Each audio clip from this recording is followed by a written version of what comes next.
Hey, we're back to talk about football again. Who even cares at this point? We're back. Uh, We're so back. It's been a couple weeks.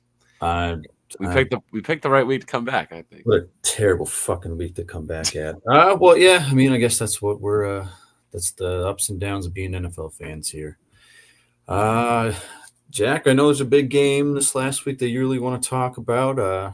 I'll let you go first because I don't think I'm emotionally ready to talk about it yet.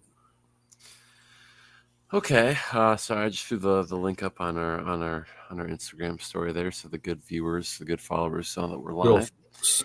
Um, Also, I love that we're both wearing. I know we mentioned it pre-show, but we're both repping the Sweet Life. We're back. We've been rolling with the punches Bet this we're season. excited to be back. Yeah, I'm excited that we're back. We're kind of been rolling with the punches this season. We both had a bunch of fun life stuff going on with work, and you got your new pooch and everything. But we're Yeah, here. guys, I'm not trapped in a basement, even though it looks like it. I just have a bunch of shit on that side of my room, so I had to come on this side. I'm not in a basement. He's not kidnapped. He's just moved the camera to the other side. Um, but yeah, I'm not going to open up the wound too hard. But it was probably game of the week, I would say, for the majority of on paper, at least for the majority of Going into NFL it for fans. sure. Going into it on paper, these two of some of the biggest teams in the NFC. Obviously, for those unaware, I am alluding to the Green Bay Packers and Philadelphia Eagles Monday night game, which was a very slow game for everyone involved, especially myself. I can't speak for you watching. I heard that some people actually enjoyed watching the defense, which, yeah, it was good defense. But dear God, am I sitting there and being just confused with some of the play calling on by both teams, honestly. But the whole meme of Kevin Patullo on the Eagles, like the offensive coordinator, like we haven't figured it out yet. At least there was games this season where Green Bay like still looked like they had that electric bone on offense in their body, and like it looked like they were rolling a little bit. And then it just came to kind of like a halt, and Matt LaFleur was just didn't really know what to do with himself. And obviously the kick at the end, you can't blame the whole game on the kicker, but the bad kick. And Nick Sirianni wanted to go for it on 4th and long at the end of the game to give you guys a shot to win. I was 100% really before that moment with the way that we were all playing, but especially after that failed 4th down attempt, that pass to A.J. Brown, I was 100% prepared to just be like, all right, Packers got the dub on us. Like, that's it. This is their moment where no one has made a play really on offense outside of Devon A. Smith. No one's made a big splash play. There weren't really any like home run electric plays. It was just like these slow whatever. And right now, Jordan Love is going to have the chance to do that with a relatively shorter field. He could go and hit Watson deep, or dunk down to Dubes, and he makes a guy miss or something. You know what I mean? Something's going to happen. You know what I mean? Jacobs is going to break one. Something's going to happen, and it just didn't happen. And I think it just came down to both teams being predictable and just flat on offense. And I'm curious to get your take. Obviously, I'm happy that we got the dub. You know what I mean? A win's a win at the end of the day, and a now really competitive NFC, which has not usually been the narrative over the past couple of seasons. Is your takeaway that, wow, okay, our Packers defense is really good, the Eagles defense is really good, at least we we stopped that good offense? Or is it, wow, I think that both offenses are actually overrated, and that's what made our defense look better? Because that's what I'm trying to take away from it, because it's so hard diagnosing the Packers and the Eagles this season with just their confusing offense. So I have several takeaways on this game, but we'll address the one you asked first. No, I don't think the offenses are overrated. Um, I think defenses are just great. I mean, Green Bay has got the best defense in the NFC. Eagles maybe number two. I don't know. I have to look. So it's just a defensive game. Mm. So I don't think offenses are overrated by any means. Um, some Okay. takeaways I have this game. Obviously, I was very more animated in my takeaways earlier in the week, but now I've had some days to clear my head a little bit. I guess some of my takeaways are is Jordan. A lot of people are giving Jordan Love. Is he that guy? Is he not that guy? Listen, 2 weeks ago when we put a pounding on the Steelers, everyone was ready to give this guy MVP votes, and now 2 weeks later has a bad game. Well, two straight bad games. I'll give you that. And now it's this guy stinks. What's this guy overrated?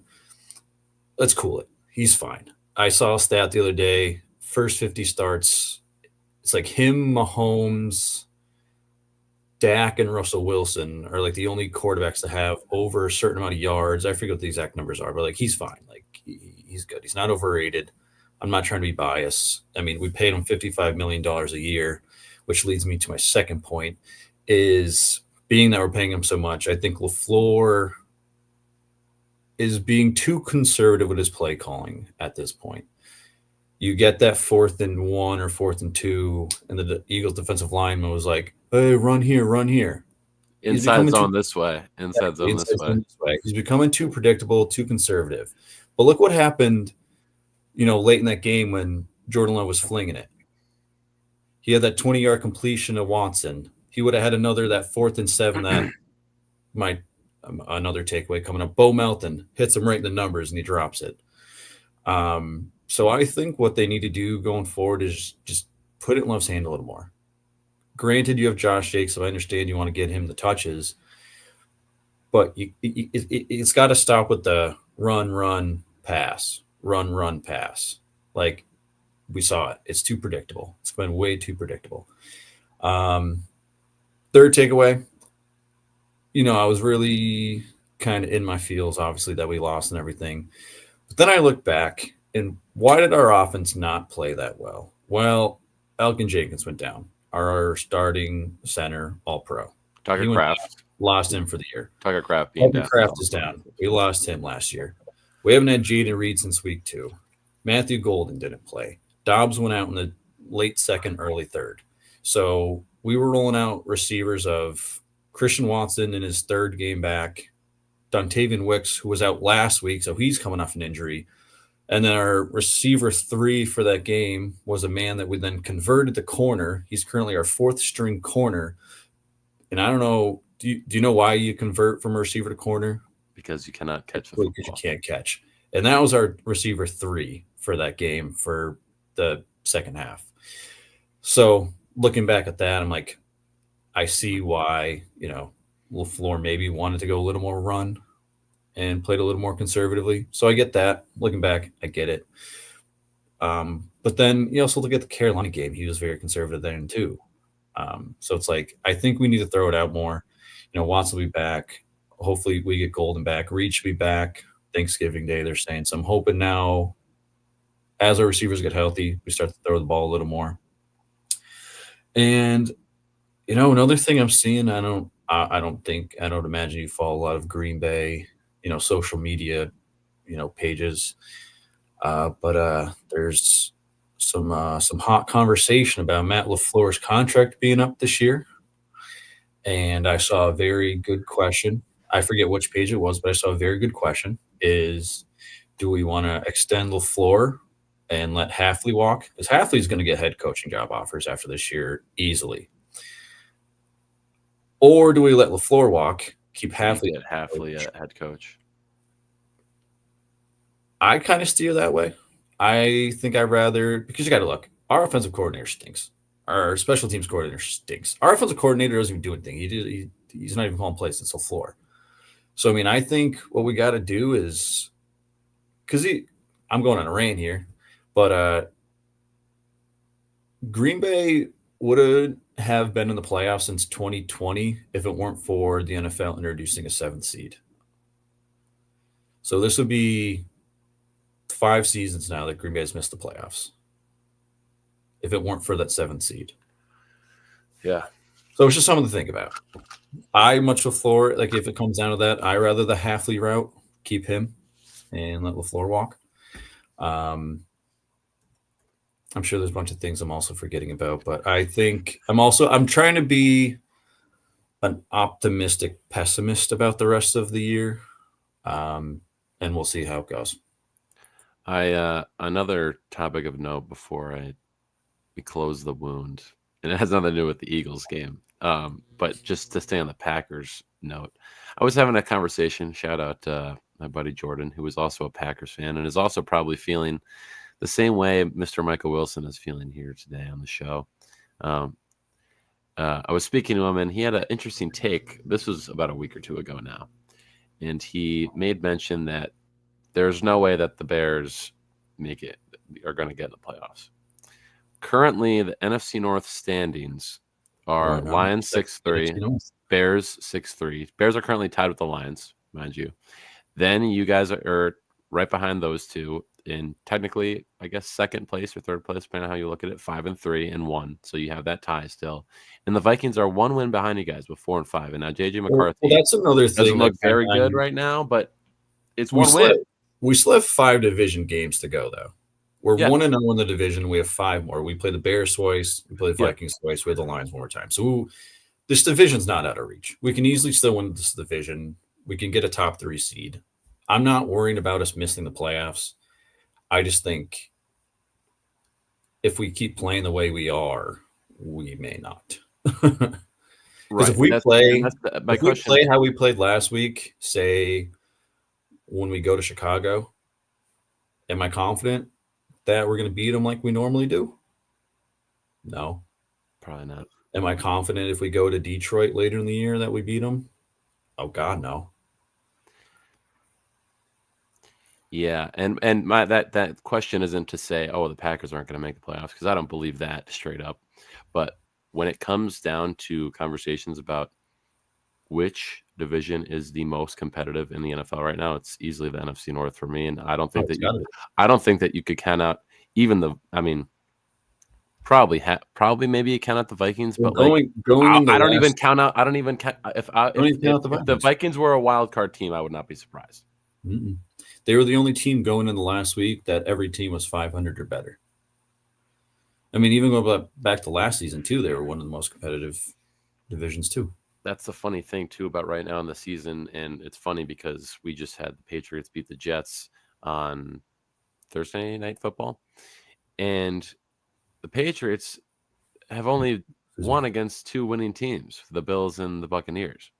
All their other wins come from the Jets and Miami, and you know what I mean? It's like, oh yeah, I mean, speaking of wins and losses, like as we're talking, I remember another thing to be erring the side of optimism. Green Bay, all of our losses this year are combined 9 points. So if our offense just scores one more time, all 3 of those games, we're looking at a 8-0-1 record, or 9-0-1, whatever the math comes out to be. Yeah. So. Well, you'll be rooting for the Eagles on Sunday night. Hey, I got a bunch of Eagles fans in the office, and I said, "Go Birds!" Yesterday, you gotta be rooting for them this week. Well, I'm rooting for the Birds. I am. It always sucks to root for the team that just beat you the next week, but when they're playing a division, you gotta just ride. You know what I mean? It's like when the Chiefs you guys beat us, or did we beat ourselves? I think we were both trying to lose. I know. I don't know what the hell's going on there. Because even like on the well, I'm hearing that Hurts and Brown went rogue on that 4th and whatever. Apparently, they were just trying to draw Green Bay off sides. But why in the world would you think, as a quarterback who, not trying to slander Jalen Hurts, though, Jalen Hurts is always like, I just want to win games. I don't care what the stats look like. If that's true, and the theory now and the rumors are that you and A.J. Brown decided to go rogue and throw this ball. Yeah, I saw that. Yeah. What are you doing here? I, first of all, 100% don't agree with going for it. I don't know if I had to imagine what was going through their head and what was going through Jalen's head, if that is true and if it wasn't audible and they just said, fuck it, we're going to go for this. I think that they're just getting, frankly, pissed. And we saw hints of this weeks ago with conversations around Kevin Patullo and frustrations with the offense, and Jalen saying, we want to run the offense, and saying, we want to do things our way, et cetera, et cetera. I'm summarizing and paraphrasing. These aren't his exact words, but he voiced those concerns with VOC and with the way that their offense has been. And I could see him, and I could see AJ Brown with as flustered as he has been recently. With they're sitting there on fourth down and they go, bro, honestly, at this point, not that they don't care if they lose, because obviously they don't want to lose, but let's just fucking try and make a fucking play. Like, I'm fucking tired of sitting around doing this inside zone bullshit. Or we're gonna throw the ball. And if we lose throwing the ball, at least we lost throwing the ball. And I think, even though, is that exactly what happened? Who's to say? And I definitely don't agree with it still. But I mean, holy God, it was funny. I was just another buddy of mine, shout out Moose at work, nickname, call him Moose. He's a Birds fan, and he was showing me highlights.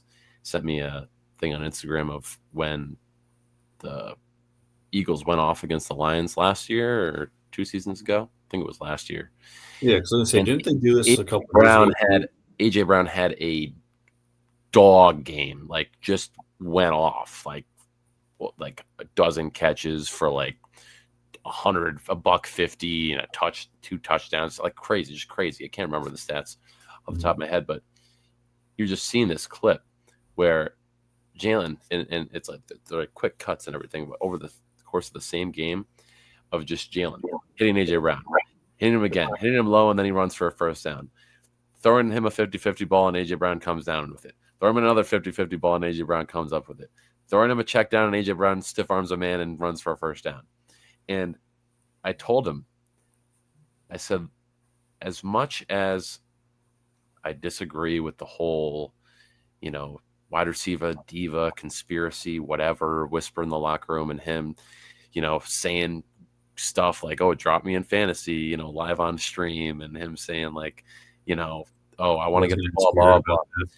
As much as I disagree with that, and it does bother me, life was different when AJ Brown was getting the football in his hands.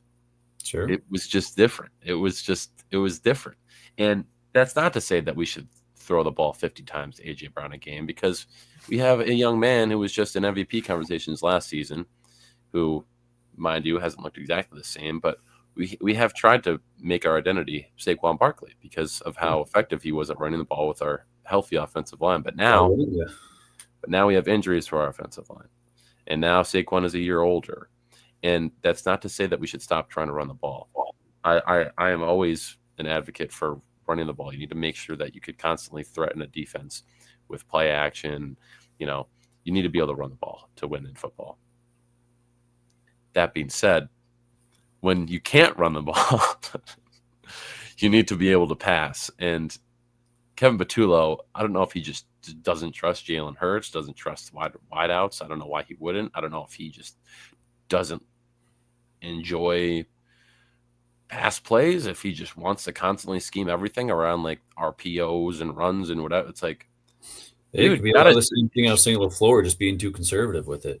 Yeah, it's been a problem, and it's like, dude, like, go out there, and how about on a first down we don't run inside zone and you do a little play action, or you call a straight up pass play, or you call a something, dude, just something. Yeah, I mean, it's just, I'm in the same boat with the R2. I mean, look at Green Bay. I don't mean to bring it back to them, but look at our 2 probably best offensive performances this year was against Dallas and it was against Pittsburgh. And why? Because Jordan Love was throwing the ball.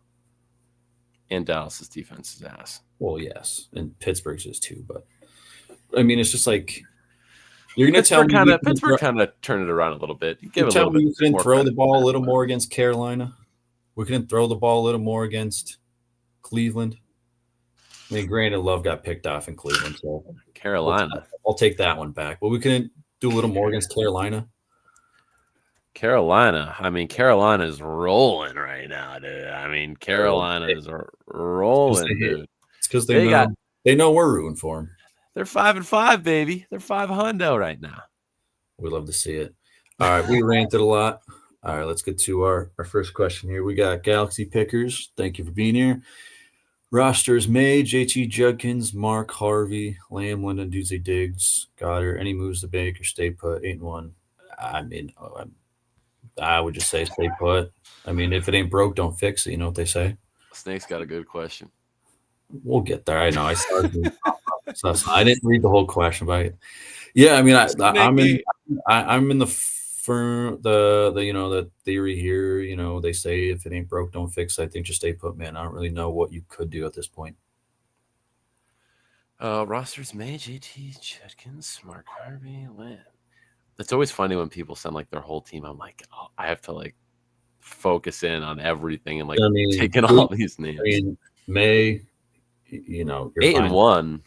JT Judkins, you're fine there. Even Marks is your third. He's going to start getting the carries. Harvey's going to be running one in Denver for the next couple of weeks. Harvey's going to win leagues. Well, yeah, because they're saying they might be putting, unless he already has been put on IR, Dobbins might be headed there, so he might be out the next 4 weeks. So Harvey, there's your RB1 in Denver. And then obviously Lamb, you're fine with. London, you're fine with. The Dunze, you're fine with. Diggs as your wide receiver 4, you're fine with. Goddard's a top 5 tight end this year in fantasy. Nah, you're fine. That would just stay put, especially in a 13-team league. I think 13. I assume you meant 12.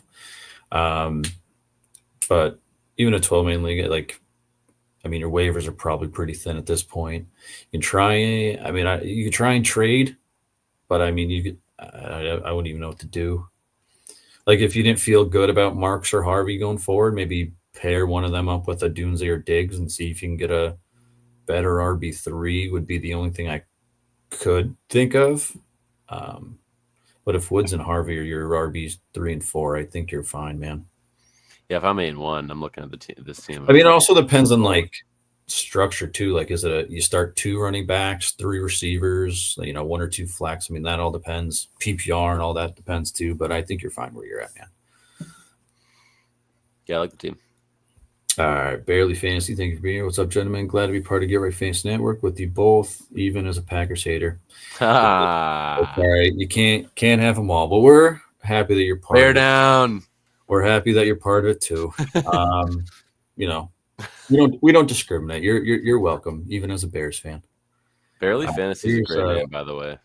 Barely Fantasy is a great name. All right, let's no Bears, not stir in the pot. Just a question. All right, let's see. Cody, since the Packers want the tush push banned, do you want it banned as well? No. And I don't know if it was earlier this year. I know we talked about it before. No, I don't think it should be banned. I know a lot of people say it's not a football play. Show me what defines a football play. Because if a running back can get a handoff, run 3 yards, get stuffed, and then you see all the linemen and tight ends go back and push them. If we're banning the tush push, then we have to ban that as well. That's my theory. That's what it comes down to. I got a fun. It's either you ban both of that or you don't ban either.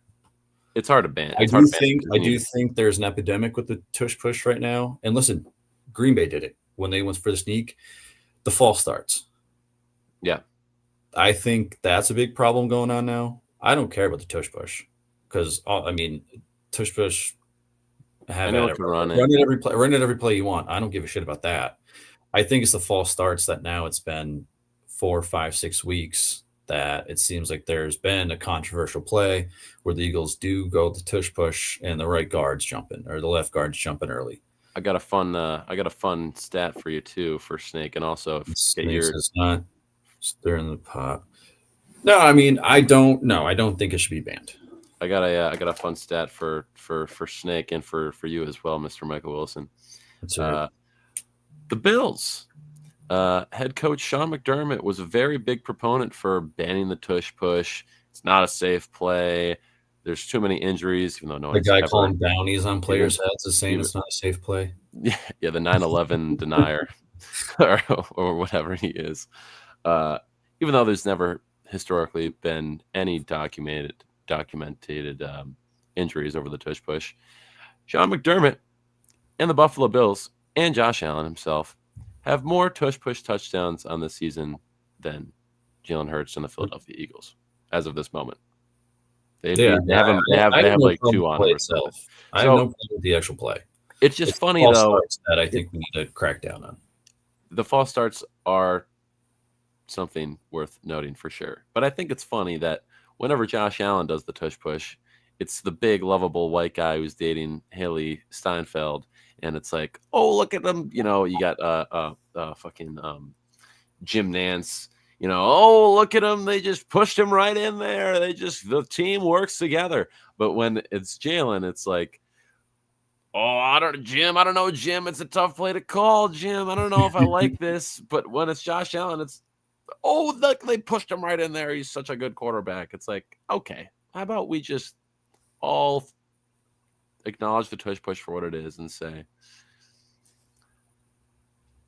that it is what it is. Like I said, I have no problem with the play itself. Oh, I love this next question. I love this next question. I'm sorry. I hate to interrupt you. Mm-hmm. This is such a good question. As someone who drafted Brian Thomas I'll let you both take it. leagues. What do you think then? I drafted Brian Thomas, I think, at the top of the second round in both my leagues that I'm in. I'll let you take this one. And my brother, Mr. Mac G 381, if you were also one of those fine people who drafted Brian Thomas Jr. at the ass end of the first round or the top end of the second round, I pray for you. I pray for you at night, and I hope that you have a safe place for yourself. I just want to let you know I'm here for you, and it's absolutely time to think about dropping Mr. Brian Thomas Jr. I thankfully moved on from him a couple of weeks ago. I was able to move away from him in a trade. I mean, now you have what the hell is even his name? Parker Washington, whatever the hell his name is. Who could be a league winner. We talked about Harvard being a league winner. I think Parker Washington set up to be a nice league winner there too. He could be a league winner, but for any Brian Thomas Jr. owner, it's just funny that the Jags literally want to throw to anyone else, anyone except for Brian Thomas Jr. Yeah. One thing worth noting that may scare you from dropping Alec Pierce, because at this point there's no trading. I think the trade deadline, there might be able to make a trade right now. This is the week. This week is the week. If you're thinking about hanging on to him, Travis Hunter is gone. So there is that. There is that slight glimmer of hope, and that's been the killer for Brian Thomas. For Jacoby Myers, though. They did just pick up Jacoby Myers. See, they want anybody, literally anybody but BTJ. Yeah. I mean, as the non-Brian Thomas Jr. owner, I think it's a hard pill to swallow. Very hard, dude. But rest of year, I could definitely see Alex Pierce giving you more production than Brian Thomas Jr., yes. But Alec Pierce isn't, again, that's the tough thing. Like, Alec Pierce isn't like a guy where you're like, oh my God. Hey, I don't know. Alec Pierce, I think since week 7, or week 7, I know. Not a ton of weeks, but he's like 7th in the league in targets. So he's getting looks. He gets looks, and he gets you those like sneaky, like he'll drop you a sneaky 10 points. So you know what I mean? He'll drop you a sneaky. Yeah, I mean, I picked up Alec Pierce in my one league. I don't remember who I dropped. But I mean, let's just look at his points the past couple of weeks. I mean, he's been solid. The sad thing with Brian Thomas Jr. owners, including myself, is that there's always a glimmer of hope. There's always that glimmer of hope where you feel like, oh, well, look, maybe Trevor Lawrence is going to get it back together. And, then he drops like that 20-point week and you're like, okay, I'm going to keep him. And then he does jack shit for you for weeks. And now look, Travis Hunter goes down and there's that glimmer of hope. Well, maybe he'll keep coming back. There's always that hope. It's so hard to deny that Brian Thomas Jr. has been bad. Sure. Would I drop him for Alec Pierce? I wouldn't drop him for Alec. Targets the past 4 weeks. He's got 35 targets. Week 7, 14.8, 10 in a C, week 80 at 8.9. He's also not been 17.5, 18.4. Like, he's putting up some numbers. He is. He's also not been entirely 100% healthy this season. Yeah, he missed 2 games early on. 2 games. I don't like I wouldn't drop him straight up for Alec Pierce. I would hold on for hope and try and trade him first. because here's the thing: if you drop Brian Thomas Jr. for Alec Pierce, unless you have a priority waiver or however your waivers work, if you have FOB, like Brian Thomas Jr. is going to get picked up off the waiver wire if you drop him. Yeah. So if you do get rid of him, just know you're not getting him back unless you spend FOB or you have a priority waiver or something. That's the tough Once thing. he's gone, it's going to He's tough. gone. Yeah, that's the tough thing. Someone is going to have hope for him because look what he did last season. It's so hard to deny that he is a good player. Mhm. He's having, we've mentioned on the show, he's having the reverse Quentin Johnson effect, where Quentin Johnson came in, he looked ass, he couldn't catch a cold to save his life. He dropped everything. And this season, he's had moments where he looks like prime Jerry Rice. Brian Thomas Jr. is the opposite. He came in, he looked phenomenal. He looked like one of the best wide receivers in the league. And now he looks like rookie Quentin Johnson this season. And it's like, Sure. why? Because he's getting targets. He's had tons of targets. That's the thing, too. You want to talk about targets. Yeah, Alec Pierce has a ton of targets. Brian Thomas Jr. gets, I haven't checked his stats recently because I dropped his ass. But he was getting a shitload of targets. He just couldn't catch. He couldn't catch. And I think part of it's not on Brian Thomas. Part of it's Trevor Lawrence. So you got to – I'm rambling. I would shelf Brian Thomas Jr. or if you can get decent value in a trade. If your trade deadline still. So Brian Thomas Jr. He had the bye week 8, but we'll go last 4 games because I had to do without Pierce. So Alec Pierce had 35 over the last 4. Brian Thomas has 29, so a little bit less. Wow. This man's said or 28. I'm sorry, 28 targets. Well, Mac is the third owner in his league of Brian Thomas. Boys. He's been passed around like a blunt at a Snoop Dogg party, my guy. Yeah, so there probably isn't a trade market for him then. That's so insane, dude. Now that I think personally, I know name value is there with Brian Thomas, but I think I feel safer with Alec Pierce on my team going forward than I do Brian Thomas Jr. Mr. Cody says to get rid of him and take Alec Pierce. I would shelf him but I have an issue because I drafted Brian Thomas, so maybe don't listen. That's also the thing. Maybe you don't want to drop your second round pick, which is so hard, man. It's so hard. Maybe see who else you have to drop for Alec Pierce, because I think Alec Pierce should definitely be rostered. That's if we're talking about that. Alec Pierce deserves to be on a roster. That's without question, I think.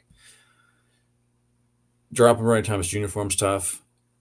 I think Pierce will be better rest of year, but I understand why, Jack, as yourself, why you'd be hesitant to do so. I'd keep him. Cody wants to keep Pierce. He's been kind of a dud, but he has such good upside that Dave, shout out Davey in the chat. Davey had a good little fun fact too. That's kind of interesting. David put up big numbers with Mac Jones last year. Mac Daddy Jones. That's because Mac Jones loves feeding the wide receiver ones. That's what happened with Kendrick Bourne when there was nobody else in San Francisco. He just kept shooting. Mac Jones resurrection. Bourne. Do we think Mac Jones will be a starter next year somewhere? Probably not. No, right? Who knows? Who knows, man? Look at Sam Darnold. Yeah, exactly. Look at Sam Darnold, man. You're right. Who knows? That's a New York Jets, if they miss out, or there's teams out there that could use quarterback. He might be the quarterback. I don't want to say anything crazy. He might be. No, they're paying Purdy way too much money. Unless someone trades for Purdy, they're not. You know who else they paid a lot of money to? Trey Lance. Kirk Cousins. Well, I thought we were talking about backup quarterbacks making a lot of money. No, I'm saying the 49ers. Yeah. But they traded him. So if they can trade Purdy, why not? Well, I'm saying there's also outstanding factors like health with Brock Purdy, which would possibly. I'm not saying Brock Purdy's a bad quarterback or anything. I'm just saying there is a chance that the 49ers, I think they are taking a good approach with them. They are. I think he's coming back this week to start, but they really did, take their time with him. Be like, hey, get healthy. We don't want to rush you back. Yeah. I really think they took their time with him, which, you're paying that much money into your franchise quarterback. You kind of have to do. But who's to say that, Kyle Shanahan, the San Francisco 49ers office is sitting there at the end of the season and they go, well, like our Jones? team has glass bones. We have there's no guarantee that Brock Purdy is going to be healthy every single week. Why don't we sign Mac Jones to be our backup quarterback? It's like why not? It's kind of like the Vikings conversations we had last year. Keep Darnold, let him walk, go McCarthy. All right, we did have a question up here that we missed. Yeah, we ran through one. We didn't We mean had a to. shout out. We had a shout out, Da Boys. Start Marks over Harvey. So Texans are playing. Is it the Titans? I believe. Woody Marks or RJ Harvey, brother man. RJ Harvey's about to go off, I think. He's playing the Chiefs though. Yeah, but Best matchup. And Woody Marks, I think, is playing the Titans. I just want to double check. Yeah, I mean, you got the bulk of the carries over Chubb last week. They're both divisional games. Both the carries this week.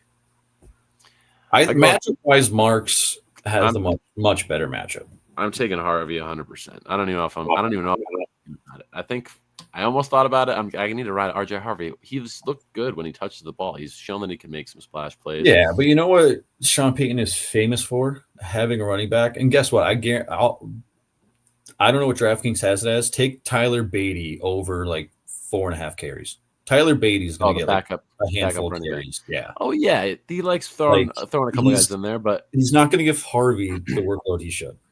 No, but Harvey's going to get catches is the big thing too. Harvey's going to get. True. He's going to get. Yeah, catches. I mean, sure. And he's likely going to be the guy on the goal line. I would assume. Yeah, I would imagine so. And yeah, it's the Chiefs. It's the Chiefs defense. The Chiefs. They're the Chiefs. So you got to give them. You know what I mean? Even though I think I am going to agree with you. I think if I had them both on my team and I had to start when I'm going to go Harvey, it's Marks has a good matchup. So don't Galaxy pickers if you tune in next week and Marks has a lot more points than Harvey. Don't be mad at us. Yeah.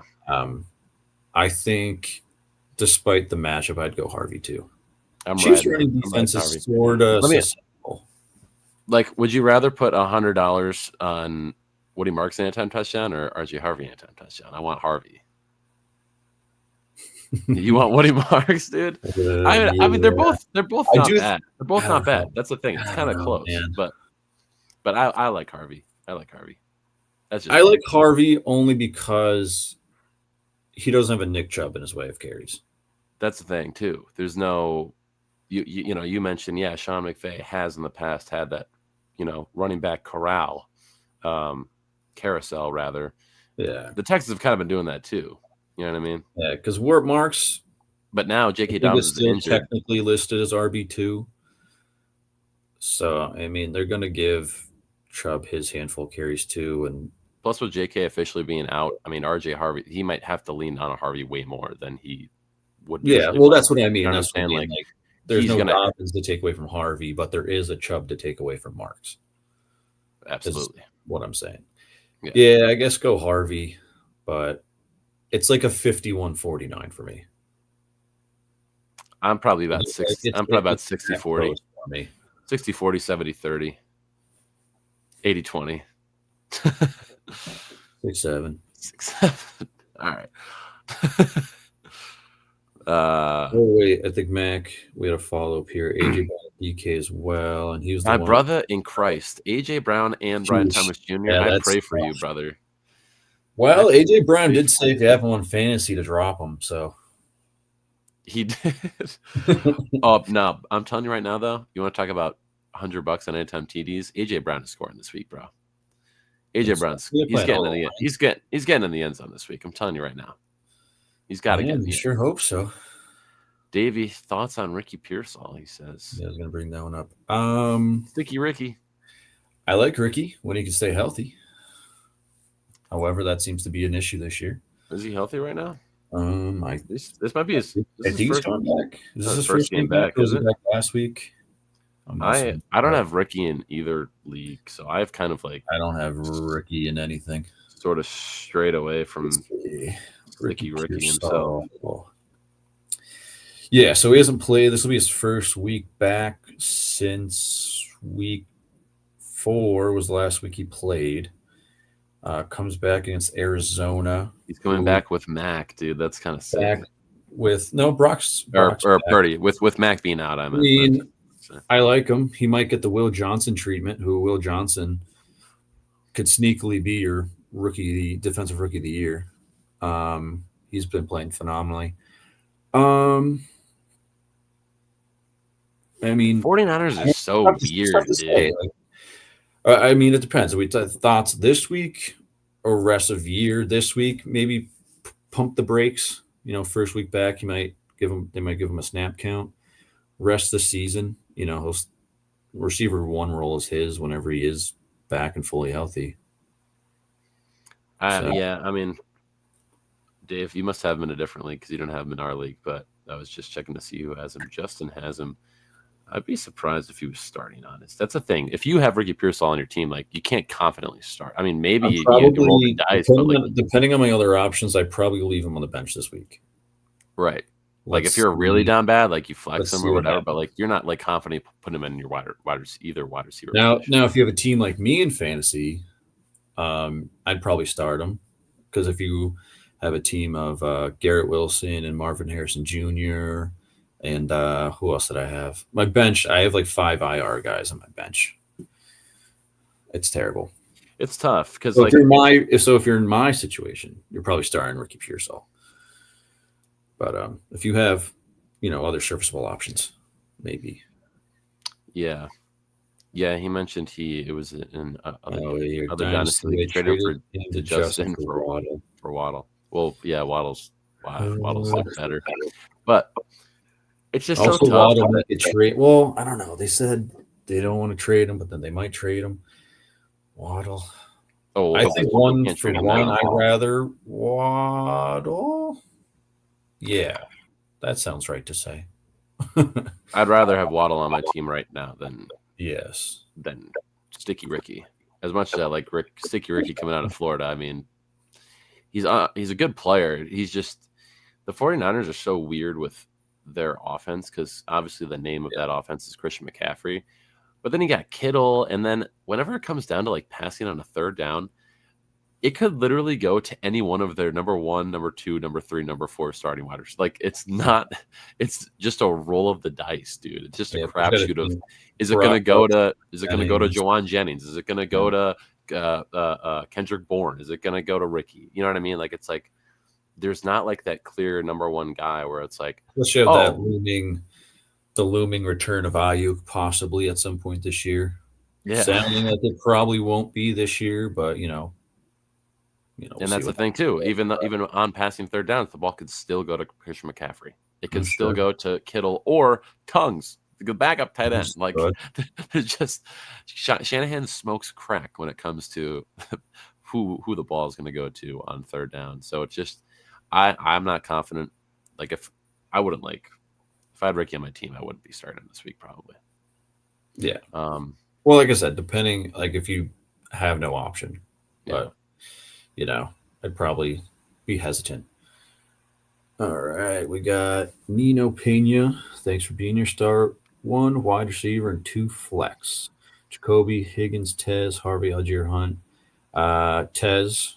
Oh yes, Tez mania, bro. It is Tez mania right now. Dudes just in the end zone week in, week out. Give me Hunt and Harvey and Tez and. I'm thinking Tez for sure. So there's your receiver. Hunt, Harvey, and Tez. 2 flex. That's me. I'm really big on Tez. I traded probably too much. Tez, Harvey. I think I'm going to go Jacoby over Hunt. Okay. So you're going Jacoby, Tez, and Harvey. I'm going Hunt, Tez, Harvey. So consensus, Tez and Harvey. And Hunter Jacoby. The funny thing with Hunt, and the only reason why I pick him is because he just stupidly will get 2 touchdowns. You know what I mean? Like sure. he will just randomly have 2 rushing touchdowns, or even just if 1. You know what I mean? Like if I'm sitting there watching on Sunday or whenever, I think they play Sunday this week. If I have him on my bench and I watch him get into the end zone on a 5-yard run or 10-yard, whatever it is, I'll be like, yeah, I knew that was going to happen, and I still bench him. I'm a dumbass. You know what I mean? Like, I'd be pissed that I had him on my bench. No, I hear you. I think now week 2, like we're talking about the whole Jaguars not throwing it to Brian Thomas Jr. and Hunter not being there. I think Jacoby gets a little more looks this week. True. Jacoby doesn't Not really something fit in that- the end zone much, but if it's PPR, I can see a game of Jacoby like 5 for 50 something, get you 10 points. Whereas Yeah. Hunt, I feel like you are relying on the touchdown for any actual value. True. Tez and Harvey, I think, are just going to get enough work to be serviceable as far as points go. Algier is either going to score you 2 points or he's going to score you 13 points. Same thing with Jaden Higgins. So that's just kind of my Worth mentioning. I'm pretty sure I'm that's my starting. thoughts there. I'm pretty sure I'm starting Tez actually in my other league as well. So I'm a biased Tez believer. I love Tez Johnson, dude. I mean, why He not? gets in the end zone, bro. He just Why not? constantly finds the end zone. He's like that Smitty build. He's like really lanky, skinny dude, but he just gets open. Oh yeah, exactly. This is, my hesitancy on Harvey is Sean Payton's gonna put out Ty Batty for some reason and give him, 4 or 5 carries, a couple catches. Like, why?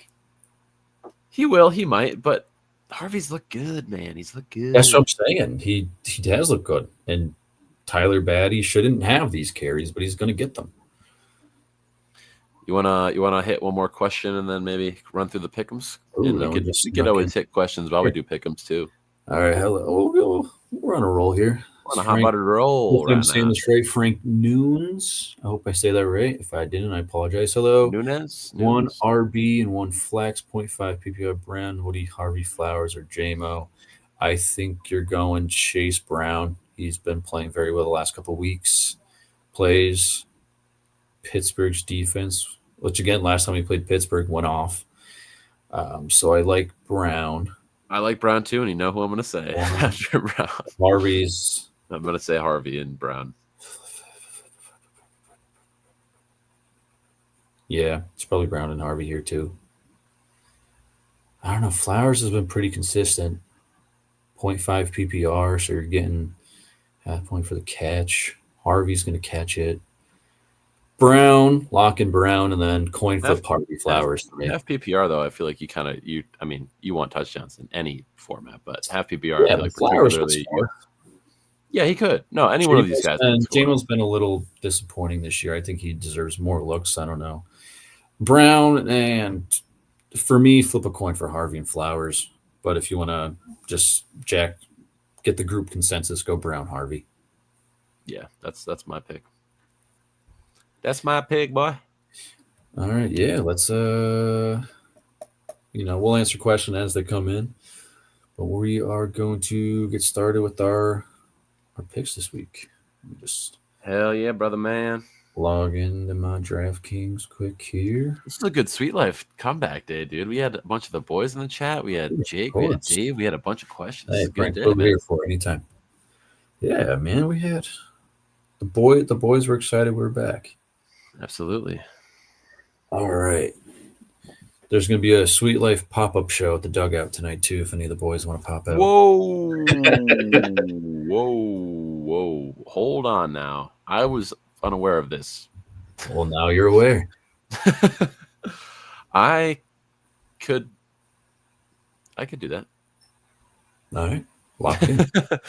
All right. First game. I think this is Sunday. It is Sunday morning. Where are we? In Germany this week, I think. Is that where the game is this week? The morning game? Is it Germany? Is it Munich? Or I forget where. Anyway, it's the Commanders versus the Dolphins. They have Dolphins as 2.5-point favorites. Oh boy. Dolphins. I don't like the way the Dolphins looked early this season, but they look pretty good now. Beat the Bills last week. And that was a divisional game. Let's call a spade really quick. This is And stop. game. I'll go Miami. I think I like Miami. I think the easy pick is Miami. I bet the majority, probably 80% of the money in casino sportsbook are going to be on Miami in that game because Probably. the easy pick is, wow, the Commanders are ass and their quarterback's out and they're going to lose. They and are. Miami just beat one of the better teams in football. And we'll say that. Buffalo is a good team. They are. And they dog walked them. So, wow, go throw the money on Miami. That could be one of those trap games, but I would still pick Miami. It's like Miami 1 week, they look great. The next week, they look like they never played football. I don't know if it's like the wiring in Tua's head. Like 1 week, he's like, okay, you're a good quarterback. This week, you suck.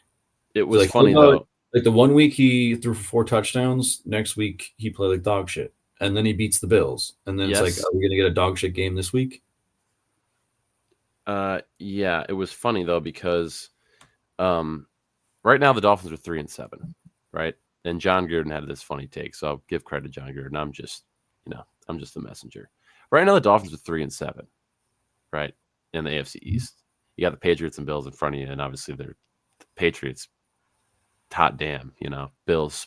You never count out Josh Allen. They're still 6-3. There's still a chance they win that division. If not, at least they're at least gonna be a playoff type team. But Dolphins are 3-7 right now. Okay, they look like ass. Okay, but they're 3-7, and right now they're going to play the Commanders. They're going to be 4-7 after they beat them, right? The Commanders look bad. Backup quarterback, Marcus Mariota, he's bad. They beat them. They're 4-7. You know what they have the week after that? They got the Saints. Okay, that's going to be 5-7 right there. After they beat the Saints, you would 5-7, 5-7. Then after that, divisional game, mind you, but they play the Jets. Now you're 6-7. 6-7. Now you're 6-7. You just beat the Jets.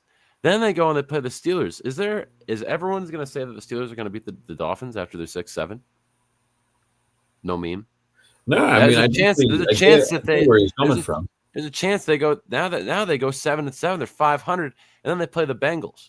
Now you got to think they probably lose to the Bengals, but 7-7 right before you play the Bengals. Then you have the Buccaneers. Likely lose to the Buccaneers.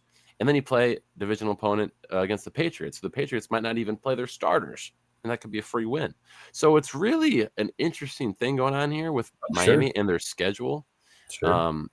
Kind of just something to watch for NFL fans and people who are writing off the Dolphins, rightfully so with the way they've been playing. But we look at the rest of their schedule.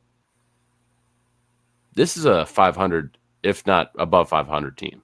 Oh, they can get there for sure. And does that to say that they're an immediate wild card playoff team or whatever, and they have the Patriots and the Bills to worry about, so it's really tough there. You know what I mean? It's not like the NFC North type of competition. You know what I mean? Like there's a lot of steps that you need to hit to be able to catch up to these big dogs running in front of you. But this could be the start of a steamroll. I hear you. Type win against the Commanders. So I'm gonna go Miami. I'm gonna go Miami. I'm good with that. All right, next one we have Green Bay going to MetLife playing the Giants. Green Bay 7-point favorites. I don't really know if I want to talk on this one to jinx anything. I feel like this is a must win for Green Bay. As if anything, if I will say anything, it's a must win. And famous Jameis is going to be famous Jameis, dude. Who either is going to throw for 5 touchdowns. It's either going to be a terrible game and we win easily, or Jameis is going to throw for 400 yards, 3 touchdowns, and we lose by another fucking field goal. I don't know. I'll let you pick this one because I don't want to. Your history with picking games and the Giants in those 2 words in that same sentence are not good. Oh, I know. Whether you pick the Giants or you pick against the Giants, you are like 0-5 or something. Well, I almost want to pick the Giants here. So like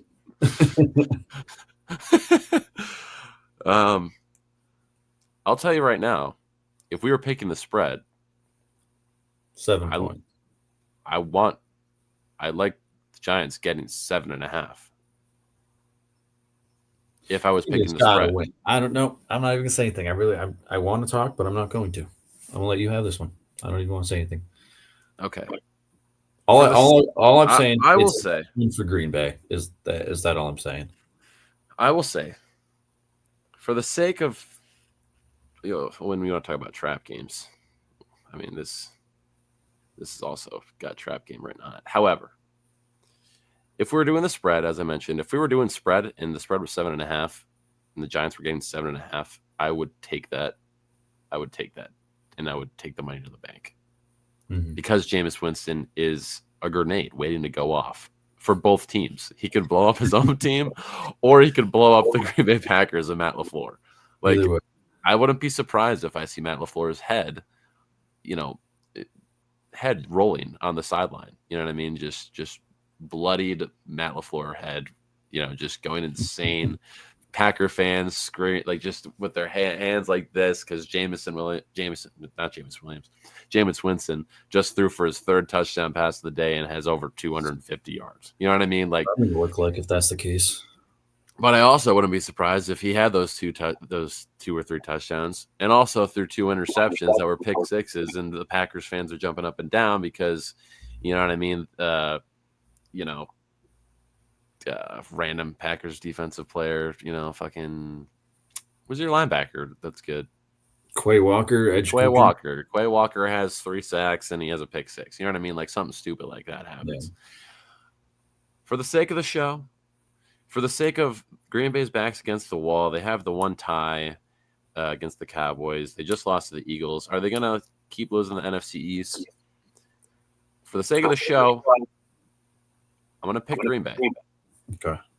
However, watch that spread like a hawk, dude. Like watch it, dude. Yeah. Like, watch like you said, I feel like I just can't pick this game because the Giants, for some reason, hear me and just do the opposite of what I say. Like you said, I'm like 0-5 picking Giants. I also, in my pick'ems, I don't even know if I should be saying this right now, Cody, because I don't want to come off as a type of way. But in my pick'ems at work, did you go Giants? I may or may not have picked the Giants this week. Hey, that's fine, man. That's fine. Green Bay, I mean, if there's one thing Green Bay's done a lot this year, is they played down to their opponents. Right. It's going to be another thing where this game might be 10-10 going into the fourth quarter, and I'm like, how are we in this situation? And what's funny, what's really funny, and it doesn't make any sense at all. If Jackson Dart was starting for this game, I would pick Green Bay. But because it's Jameis, I could already see. Know. I feel like you don't know. Like, you could see at halftime the score being tied 14-14. Sure. And then at the end of the game, Jameis Winston is doing a press thing, and he's saying, "I'm just so blessed to be playing football here in New York, and I just love playing ball with my boys. Yeah. Anything I can do to. I'm just so blessed. The Lord has let me play football out here today, and God bless America." What a guy. All right. But so the show, we got Packers. Go Pack. All right. It's fine by me. Hopefully we can right the ship here. Next one, we got Bucks going to Buffalo to play the Bills. Bills 5.5-point favorites here. What are we thinking? The boring answer is Bills, and I picked the Bills. But they're both 6-3, and it's funny because this whole Baker Mayfield MVP conversation talk of Baker Mayfield being a top 5 quarterback and whatever, it's really vanished over the past He's had a couple down weeks for sure. And that's not to say that he's a bad quarterback at all, and that he's not, likely a top 10, 15 quarterback, right? At least top 10, I'd say, easily. Right. He might be top 5. If we're talking right now, he might be a top 5 quarterback. Right. I'm talking right now, this very moment. But Josh Allen is higher than top 5. Sure. And that's what, you know what I mean? You want to talk about top 5, top 10, top 1. Maybe Baker's not top 5, but he's fringe. If he's not top 5, he's top. Oh, I'm talking about Josh. Well, I know I'm talking Baker. Josh is easily top 5 quarterback. Yes. Yeah. Bills obviously got to get right after Miami, the loss with Miami. They got dog walked. I think they're they're going to be playing with a vengeance. I think Josh Allen's going to try and, we had that down week. Speaking of MVP conversations, you want to talk about, how good MVP Josh Allen looked last week against Miami? He didn't really look like the most valuable player in the NFL. I think this week he comes back and people go, oh, yeah, okay, that's right. Yeah. Okay. I'm fine going Bills. I was kind of leaning Bucks here for no reason at all. Kind of like just a gut feeling, but I'm fine going Bills. I'm not. I don't think I don't feel it enough to really sway myself the other way. That same MVP narrative, by the way, that I mentioned, could easily be flipped for Baker. Oh, sure. I mean, sure, Baker's having a great year. Don't get me wrong, but it's hard to give, Baker MVP nods when he's. I mean, Stafford's playing better than him. I mean, if we're talking MVP, it's Jonathan Taylor right now, and nobody else. I hope to God that they don't just give it to a quarterback like they just always do. But I mean, Stafford's playing better than him. May is playing better than him. Like, there's quarterbacks alone that deserve MVP over him, I would say. Yeah. All right. Well, what are we locking in? We'll go Bills. I'm fine with that. Okay. Bills will go with me. All right, we got Bengals going into Pittsburgh to play the Steelers. The Bengals. Bengals won this one last time. They got Steelers at 5.5-point favorites, however, at home. Steelers love being 500. If they lose, they'd be exactly 500. Yeah, 500. However, another competitive division. If we were talking about competitive divisions in football, with the NFC North probably being the most, I think you got to put this AFC. Where are they? AFC, not West. They're North. They're North. Man, the North teams, man. I think the AFC North is probably the second most competitive this year, and usually historically too. AFC West is pretty. AFC West, yeah, is all. I mean, you got competitive this year. You have Chargers, Chiefs. True. I picked Pittsburgh. Oh, Jack, I know you turned down, but you're like, oh, it went away. Never mind. There was like a little hum going on. You're good. It went away. My bad. I picked Pittsburgh. I'm fine with Pittsburgh. That's fine by me. Split the season. Yeah, that's fine by me. Well, they would go 6-4. But yeah, they bite back. But then you got to think they're probably going to lose 2 more later. Yeah, I'm fine Pittsburgh at home here. All right, cool. We're rolling, man. I don't know if I like that we're rolling, but we're rolling. We're rolling. All right, we got Houston going to Tennessee. Again, Tennessee 5.5-point favorites. Oh, that humming's back. I don't know what you turned on. Is it me? Oh, you know what it is? Yeah, whatever you just did. Now it's gone. Okay, it's because I plugged in my laptop. Like, I charged it, but we're only going to go for another 20 minutes or whatever. I'll be good. Good. Okay. I mean, we can speed it up if you need. Anyway, we got Houston at Tennessee. Divisional game. Remember when the Titans kept it close against the Chargers? That was something, wasn't it? That was something, wasn't it?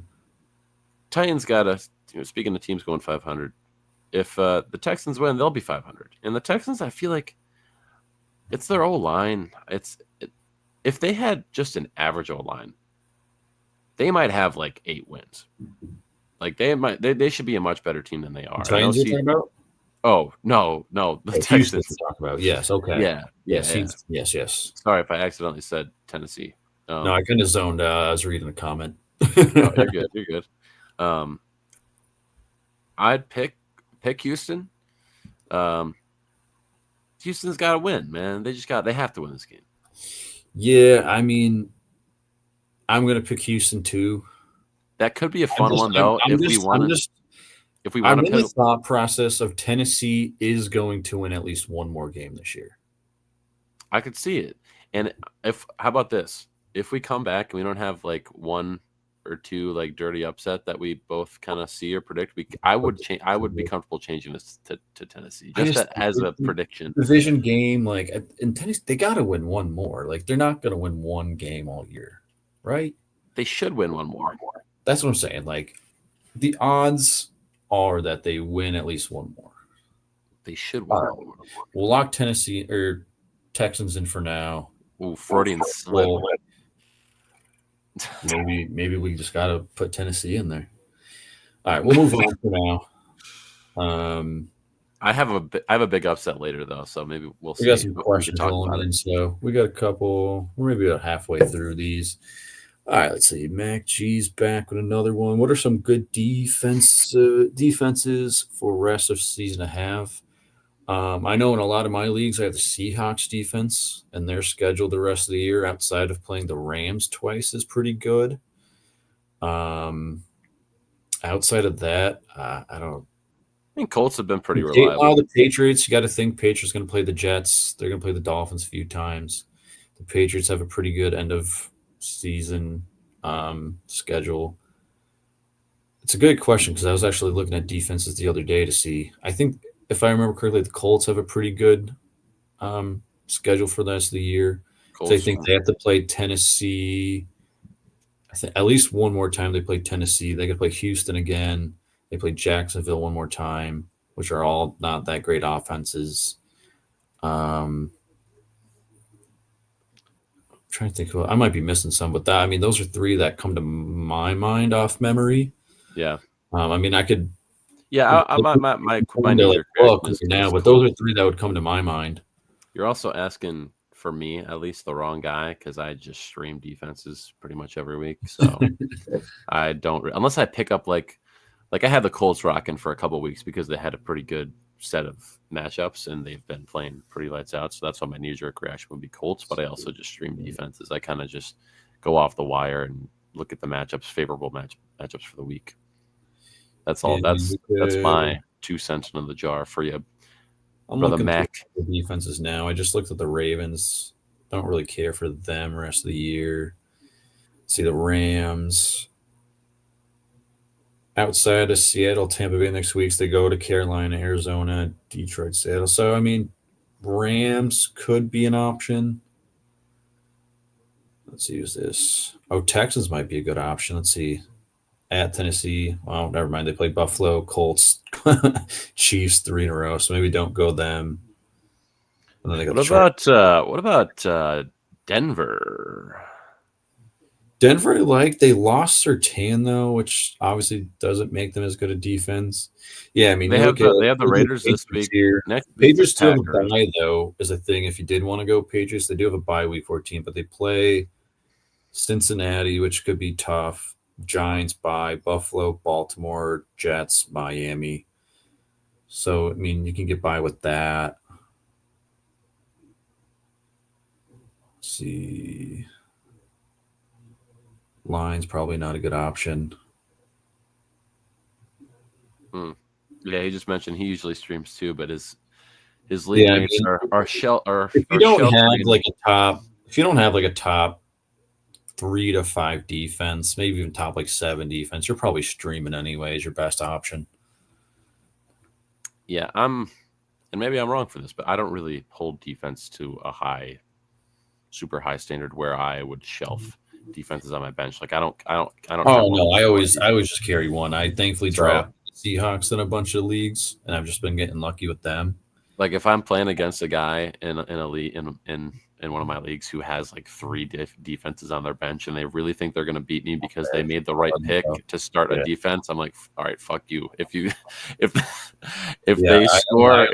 defense scores 10 points because you picked the best, 1 out of 4 options on your bench to score 10 points against me, congratulations. I'll take my 3 points on defense with the Chargers or whoever I have to start. You know what I mean? The Broncos, you mentioned Broncos, they're not a bad pick. Play Kansas City here and they play them again later, but play Kansas City going by, but then they play Washington, Las Vegas, do play Green Bay, which that could be could be bad. Then they play Jacksonville, Kansas City, Chargers. So, I don't really know if there's a standout defense. Falcons. Eagles are going to have to play the Commanders and the Giants. Falcons are playing Carolina, New Orleans. Falcons next 3 weeks, you have Carolina, New Orleans, Jets. And then Eagles next couple of weeks. Play Seattle, Tampa Bay.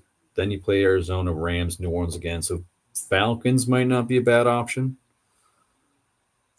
Eagles still have to play the Commanders twice. They have the Raiders. They do have to play against the Cowgirls next week, and then the Bears.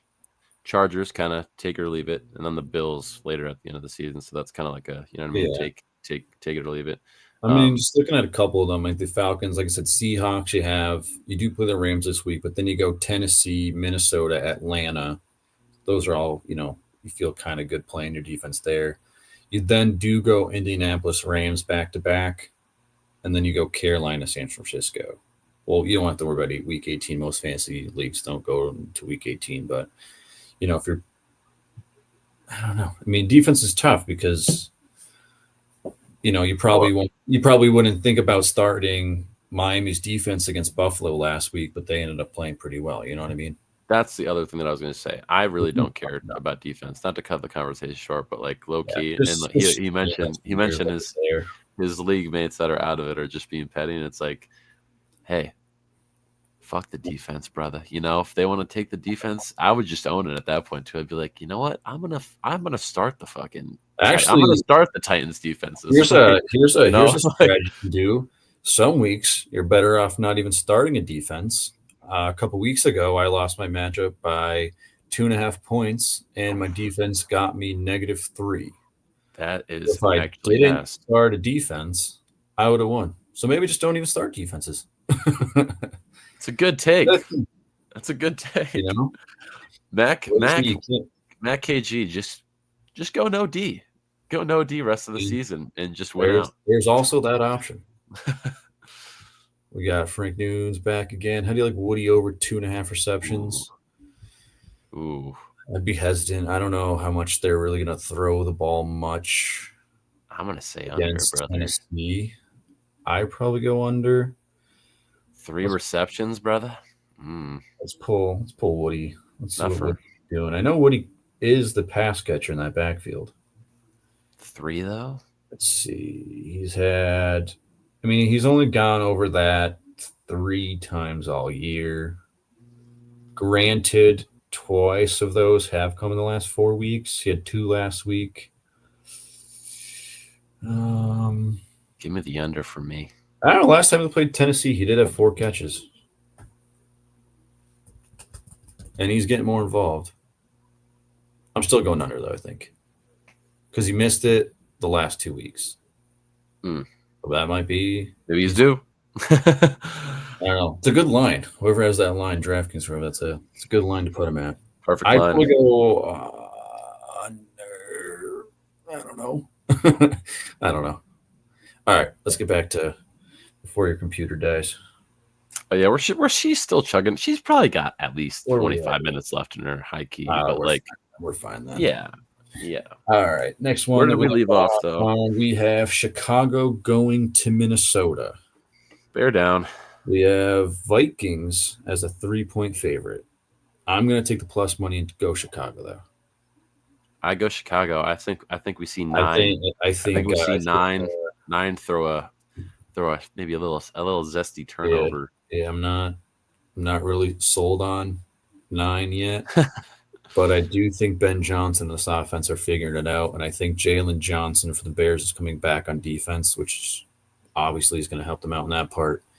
I think I'm going to go Bears here. It is. Let's see what was that guy's name before? Barely Fantasy. See, as a Green Bay fan, I'm going to pick Chicago. See, I don't discriminate. It is hard in a divisional game, and you can never count out Kevin O'Connell. It is in Minnesota, and Minnesota is a good home team, but like I said, I think Chicago's just figured it out. Chicago's been rolling, man. I'm going Chicago. All right. Our beloved Carolina Panthers are going into Atlanta, and Atlanta is 3.5-point favorites. I know Carolina beat them pretty good last time, but I think the Falcons take this one at home. I picked the Falcons as well. Okay. Yeah, I mean, and I hate it. I hate it. Defense I'm glad. is doing pretty good. Offense, you wish you get a little more productivity out of there. But Rico Dowdle, baby. Rico Dowdle. I changed my mind. I changed my mind. You going Carolina? Rico Dowdle is him, bro. Rico Dowdle. We're gonna have our Sweet Life of the Man award at the end of the year. He Rico might be Dowdle. Rico Dowdle. There's whispers that he's up in the running there. There's whispers that Rico Dowdle may just be. There's whispers in the rafters, brother. Rico Dowdle is up there. I'll tell you right now, the whispers in the rafters are me. I'm just the guy in the rafters. Rico Dowdle. I still think I like Atlanta, though. I don't know. Do we pick against our boys like that, bro? Do we pick against our boys? Hold up. Very important. Let me hear me out. Hear me out. Let's check what uniforms they're wearing. Is that what we're doing? Yes. And we basically wearing the cooler jersey, or? Well, I just think it's important because if they're wearing, Carolina's probably wearing the white ones. You'd have to assume, right? And Atlanta's probably wearing the black ones. Would be my guess. Oh, God. All right, Panthers are wearing white. That's what I bet. Week 11, the Falcons are wearing their quote-unquote back home fit with what the hell do those look like? Black helmets, black jerseys. It's basically all black. I don't think jerseys are swaying me. I think I'm sticking Atlanta.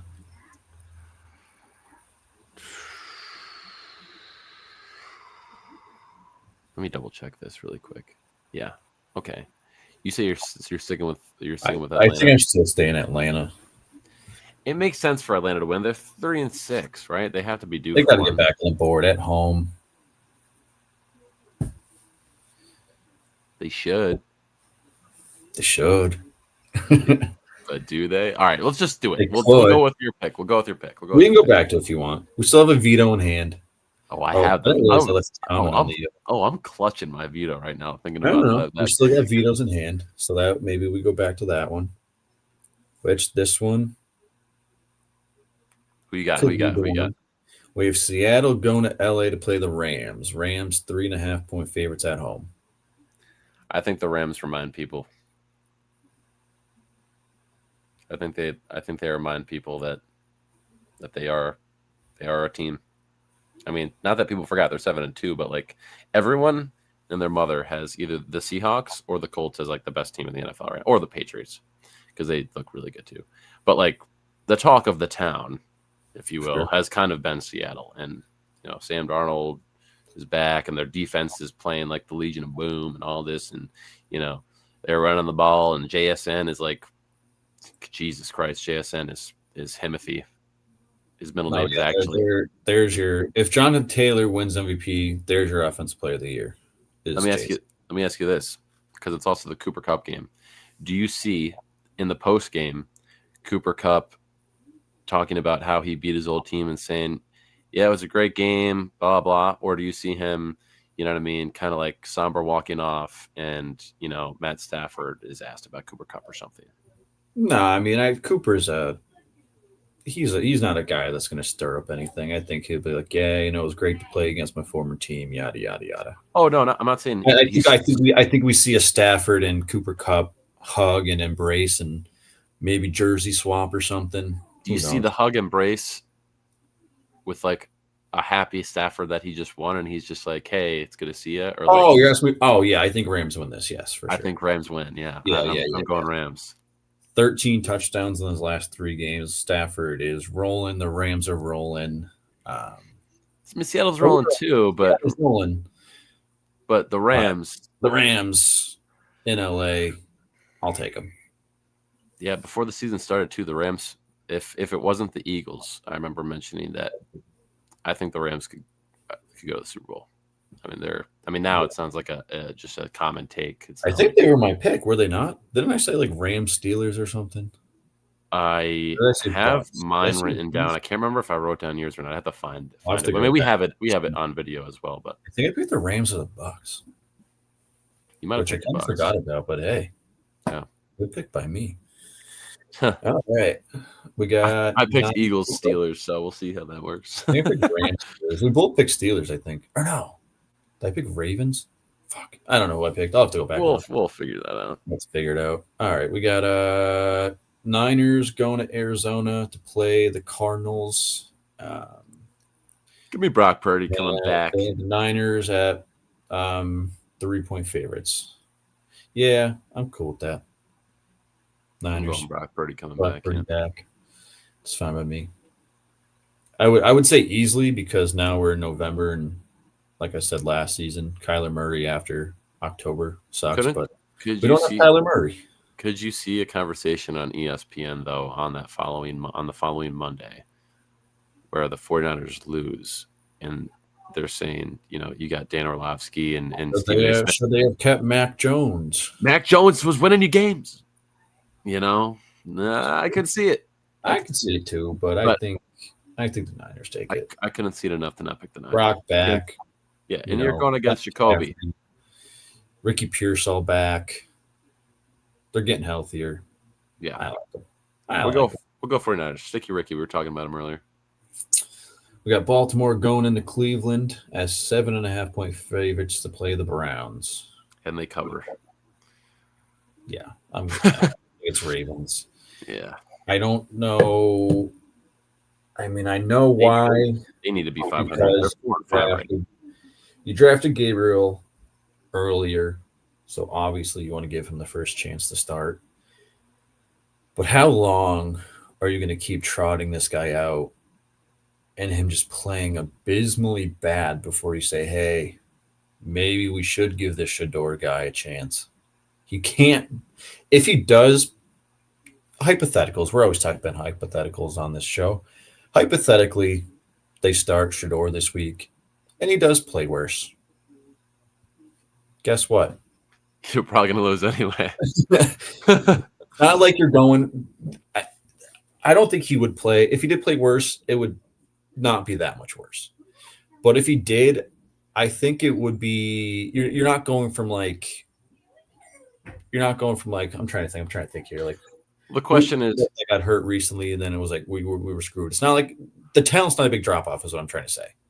Yeah, how many more wins? You're either going to have bad quarterback play or you're going to have bad quarterback play. You're not going from great quarterback play to bad or even just decent to bad. Like you're going from bad, and if he's bad, guess what? You throw another bad quarterback, he's just throwing the ball bad with the other arm.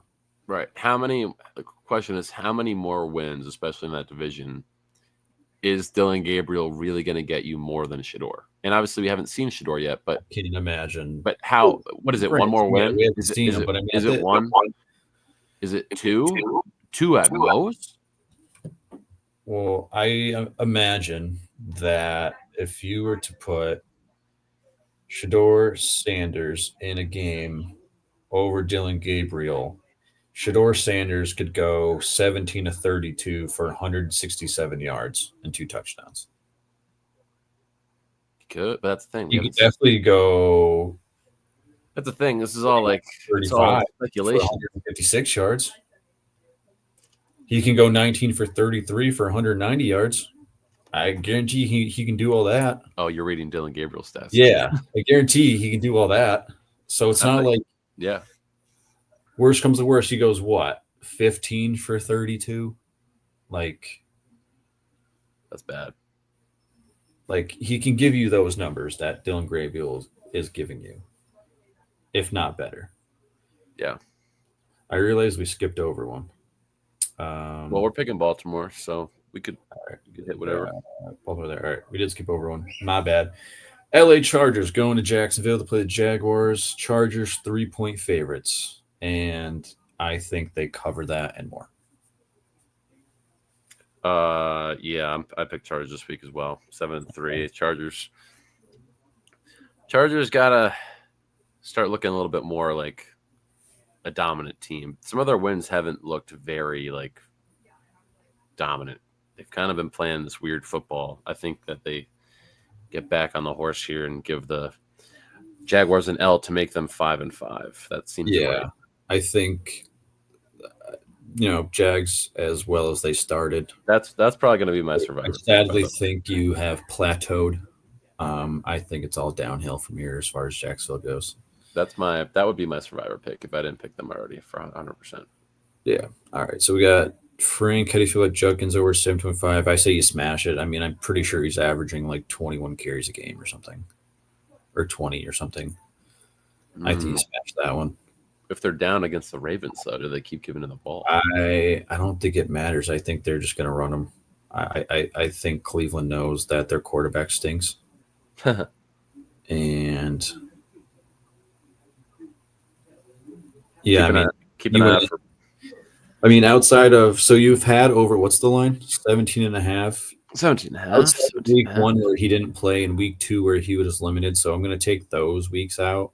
He's hit that every week except twice. So from week 3 to week 10, he's hit it every week except twice. So, I mean, I think, yeah, I think I will take the over.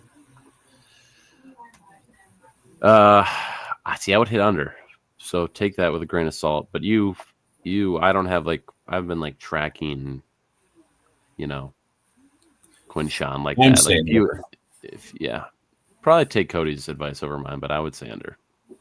I just think that they're going to be down bad. He'll get he'll have 70 carries.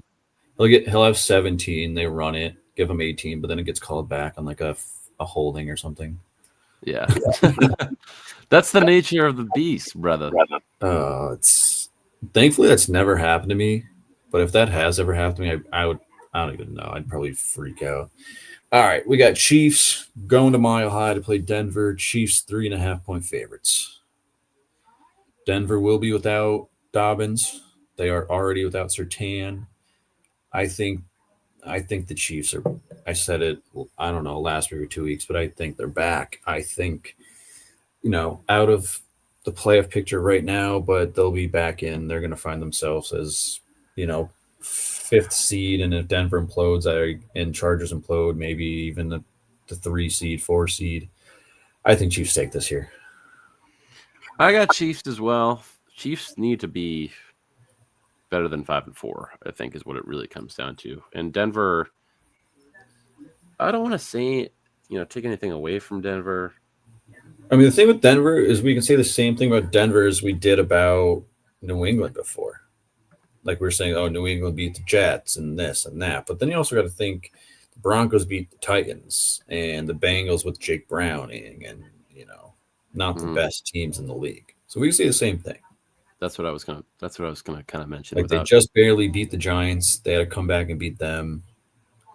I mean, the Chiefs, I don't know all of Denver's, what their entire schedule has looked like, but this is the first time they're playing Kansas City this year, and could be the first true test. Yeah, I mean it is a divisional game, but the Chiefs got to be better than their record right now. I think they are better than their record right now. So I go Chiefs. Okay, and then we got the Detroit Lions visiting your Philadelphia Eagles. They do have the Eagles at 2.5-point favorites. I don't know if you have anything to say on this, or if you just want me to take it. Take it away, Penny. I'm going to go Eagles. They're at home. I will be rooting for the Eagles this week, just so you know, Jack, because obviously I need Detroit to lose here. God bless America. But boy, man, Detroit is a pretty good team. And Eagles offense. I don't know, Jim. Jim Nance and Tony Romo might be doing this game Sunday night. I don't know. Not sure. Boy, Jack, don't hate me. Don't hate me. And it's no offense to you. I love you as both a friend and a co-host. I think I convinced myself that I want to go Detroit here, though. It's a tough game to pick, man. I just think unless the Eagles' offense does figure it out, I don't. Detroit's offense. Oh, we have to score. If the Eagles can't score at least 28 points, we lose the game. That's what I'm saying. But my thing is, the Eagles' defense could also hold Detroit. Boy, this is a tough one. I think both teams score under 30 points. I think it's going to be like I think it's going to be a tough match. Like it's going to be a tough football game, but there's still going to be plays. Like it's going to be one of those like, you know what I mean? The game's going to come down to like 4 plays on both sides, like both sides of the ball. The Eagles are so hard. Like they beat Green Bay, they beat the Rams. They're unpredictable. They've lost to the Giants. It's like, I mean, Green Bay's the same way too. I don't know, man. Ooh, Jim. That's hot. It's tough. It's tough, brother, man. This is a tough one. I'm leaving it to you. I think I'm trying to like vision it. I'm trying to like That's So Raven this in my head right now. Go with your heart, brother. I think I want to go Detroit. I think doesn't saying that out loud like hurt you to say though. Yeah, it does. But I think, yeah. Let's go Detroit. Yeah, I don't want them to win. You're thinking about it. I just think they might. I'll give you a second to change your mind. I don't want to think about it anymore. Let's just move on. We're just gonna put Detroit in. Okay. Because it's like if we're doing the show next week and then like we get every game right except that one, like I won't be mad. You're feeling it. You feel your gut's telling you. Selfishly be happy that our bet lost because Detroit lost. Is your gut's telling you want to pick Detroit? My gut is telling me Detroit, but my head is telling me go. No, I don't even. Just go. We're Detroit. I don't even think about it anymore. All right, Monday night we got Dallas going to Las Vegas playing the Raiders. Cowboys only a 3.5 point favorite here. This game's got some implications on it, Jack. This game's got some not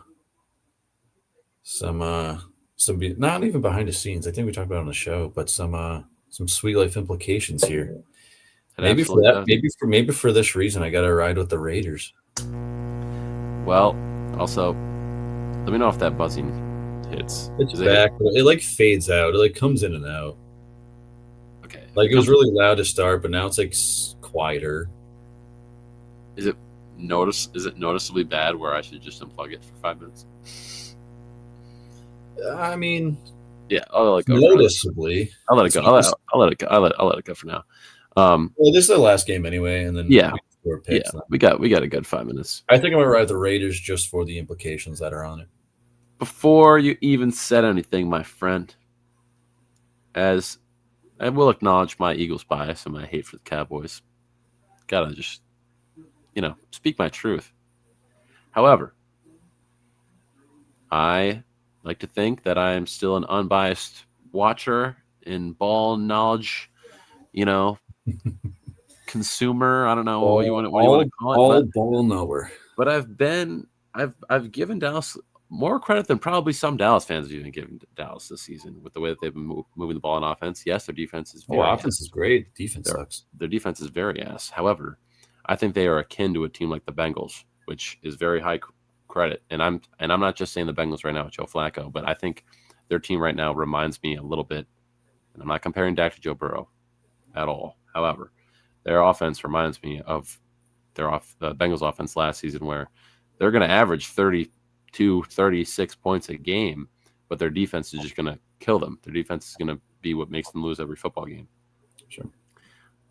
Raiders. Hunter Williams and Logan Wilson, though. So Raiders, on the other hand, their best player is on the defensive side of the ball, in a young white man, albino man by the name of Max Crosby.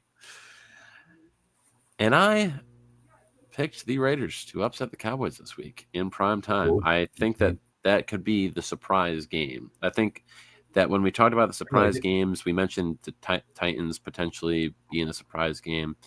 I mentioned we talked about the Giants, the dirty Giants, Jameis Winston, whatever, potentially also being that crazy game. I could just see the Raiders doing something crazy on a Monday night. You know what I mean? The week's over on a Monday night, dude. Maybe we see a Dante Thornton touchdown, a crazy 50-yarder or something. Hey, I'm with you. I'm going. I'm That's going just me, Raiders. brother. That's just me, brother. I'm with you. I'm with you, man. Sorry, I'm just still loading up the funds and DraftKings to put down. Oh, you're good, my brother. In Christ. All right, and then once I do this, before I seal in the bet, just do a quick run through. Come on now. Quick run through of everything we do have. All right, so we're going Miami over Washington. We're going Green Bay over New York. We got Buffalo over Tampa Bay. We got Pittsburgh over Cincinnati. We got LA over Jacksonville. Houston over Tennessee. We sticking with that? I think I'm cool with that. Okay. We got Chicago over Minnesota. Unless you want to have two crazy upsets like that, which I'm not opposed to. We'll keep Houston. Okay. We got Carolina over Atlanta. We got Seattle over LA. San Francisco over Arizona. Baltimore over Cleveland. Kansas City over Denver. Detroit over Philadelphia. And Dallas over Las Vegas. Or Las Vegas over Dallas, sorry. No vetoes this week. I'm using the veto. Oh, boy. Give me the Panthers, man. Panthers? Give me the Panthers, bro. Come on. All right. Come Is there on. anything I want to use one on? I don't think I want to use. Or you could do the coin. If you want to use the veto on the Falcons, we could coin flip, but. No, to make it interesting, let's do it. Let's coin flip that one. Because I don't think there's. Yeah. How heartbroken would you feel? And this was funny because I thought that I was going to be the one, which I was at first because I did initially pick the Falcons in my pick 'em. I just changed it. I thought that I was going to be the one that was putting a hard stance on the Falcons, and you were going to convince me that we have to root for Carolina. You thought the roles were going to be different here. I thought they were going to be switched, and because it's happened on the show probably twice, at least once. It's happened a few times, yeah. But it's happened where I go against you and our shared closeted love for the Panthers, and then we come back the next week, and I feel like I betrayed the Panthers. Like I feel heartbroken because they won and I picked against them, or you know what I mean. And now I'm sitting here and I'm like, well, they're playing a division opponent that they just dog walked a couple weeks ago. Rico Dowdle is really trying to become the next Christian McCaffrey, and they look good. No, I'm with you, man. I am with you. But you also got to think like it's a tough one. It's a tough one, brother. I'm plugging it in again for a second. If it gets crazy, let me know. All right, we're just gonna flip for it. We're gonna put I have this coin, bogeys for Berkey. It was like a little golf thing I was in. So we'll do this side. Shout out Berkey. We'll do this side as the home team. So Atlanta. We'll do this side, Carolina. And this will decide it. Veto versus veto. I'm gonna bring it up here so you guys don't think I'm. What do we got? It's Atlanta. Damn. The coin. The coin doesn't like Carolina. Let's be honest, though. The coin spoke. All right. Can we be honest about the coin's bias? The coin doesn't like Carolina. I think all right, so we got that locked in. Historically, the coin doesn't like Carolina, I don't think. That buzz isn't too bad if you're plugged in right now. All right, bet. Cool. Yeah, I am plugged in. Yeah, you're fine. All right, so we got a couple more questions for us here, and then we'll get off Frank again. What about Lamb anytime touchdown? Yeah, I mean, you're probably pretty safe with that, I would imagine. Funny enough. I mean, anytime touchdowns are tough because it's like, yeah, Lamb has such an easy odds to score, but then, he also can't. I don't know. Lamb anytime touchdown, yeah, sure. I mean, Raiders defense is nothing to write home about. Let's see.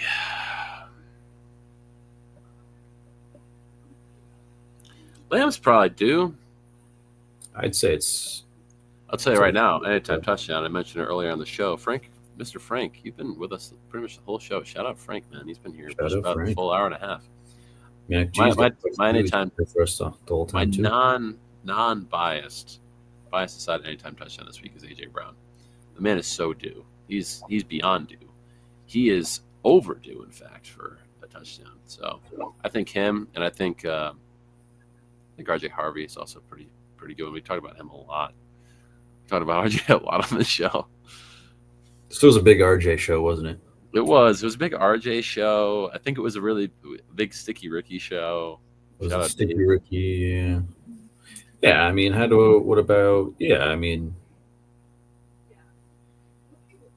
yeah, like you said, he's probably due. Raiders aren't that great on defense. Why not? Yeah. Sure. And then Mac, he's also been here almost the entire time. Thanks again to you too. Is Pickens worth trading for? I think so. I mean, Pickens is having a great year. I'm a big fan of Pickens. I have him in a couple leagues. Yeah, I'd go get him. Back to back Dallas receiver questions. How's that make you feel, Jack? That's fine. That's fine. Totally Yeah, fine. yeah. I mean, I definitely think he's worth trading for. Just Pickens. depends who you're giving up. I wouldn't overpay for him by any means, but if you can get him for a good price, pull the trigger. He's some Mac. Shout out Mac too. Mac was most of the I entire don't team as trust well. Bryce Young. I'm with the Falcons to split. He's with the coin. You're with the So he's coin, with- Mac. so he's with me. Yeah, I mean, So now, Mac, you got to come back next week to see if you're with the coin or not, because absolutely. the coin has lied before in the past. Coin has been wrong a couple times, but I think Coin's- it's got a winning record, though. I think It might have like one more win than a loss. I think it's like It might be like 3-2, 4-2, Yeah, something it's like probably that. like 3-2 or 4-2. Well, it's either going to go Maybe 4-3. 3-3, something like that. I don't know. Have we used it that much? We've probably used it like 5 times. 4 So times. it's probably 3-2. Trust Bryce Young up the Falcons. Yeah, I just know. I mean, I understand the Panthers beat them up pretty good early in the year, but football's week to week. I think it's a whole new game. I think Bijan has a good game this week. Quentin Bijan. Johnson for Pickens. No, I would do that. Absolutely. Because Quentin Johnson, yes, he has great games, but also he has games where he doesn't catch a single pass. And then Brian Johnson, he's been good the last 2 weeks, but the only time you're going to get real value out of him is if McCaffrey goes down. Whereas Pickens has been pretty consistent week to week, and he's been productive week to week. So I would pull the trigger on that one very easily. Yeah. I'm sub now, so I'll be back. Sick. Hell yeah. Let's Take go it. back. Just make sure if you're sub to the Get Right channel, make sure you get over to the Sweet Life channel, also sub there, because we stream on both channels. Jack and I are the Sweet Life. Think of us as like the Get Up to the ESPN of Get Right. That's kind of what we are in this scope of things. But obviously, we appreciate if you did subscribe to the Get Right, but we'd also appreciate if you gave us some love over at Sweet. Love. Showed some love on the Sweet Life side. Also Instagram. I don't think I put in the description, but we have one of those. We're not as active as we love to be on there, but we do have one where we will put updates and such every now and then. You've been active. Shout out to Michael Wilson, dude. I'm not gonna lie. It was funny. It was so funny. My coworker actually mentioned to me the other day. He was like, "You guys are quick on." Because there was like a trade, like one of the trades or something, or a cut or coach, like whatever. There's news. He's like, "You guys are fucking really quick with like posting stuff on." Like I see it, like, and that's where I find out about it and stuff. I'm like, "That's Cody." I'm like, Cody's good at doing. I mean, this. I can't say I'm making my own post, but what I'll do is I'll just fucking You repost it. add to story, repost, Yeah, but that's like good. Make Still no posts. good, man. Yeah, something. go Who follow the gram too, boys. Sweet life. We would Football. love it. Jack, if your computer's got the battery for it, we just As have long a as- pick. As long as the hum is Thanks, fun. Mac. Appreciate it. It's not bad. I mean, it's like you can hear it in faintly, but you're fine. Cool.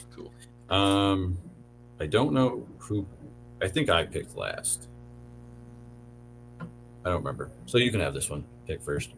You can pick first if you want. Oh, well, We sure. don't recall. We'll let you pick first. Give you a little bit of advantage here. Is it because I'm losing, Jack? Yes. If you were winning, this segment is kind of we just pick a team we think is going to win. It's kind of like Survivor, but even if we lose, we just take just a loss. We just move on. It's like your $1 million game.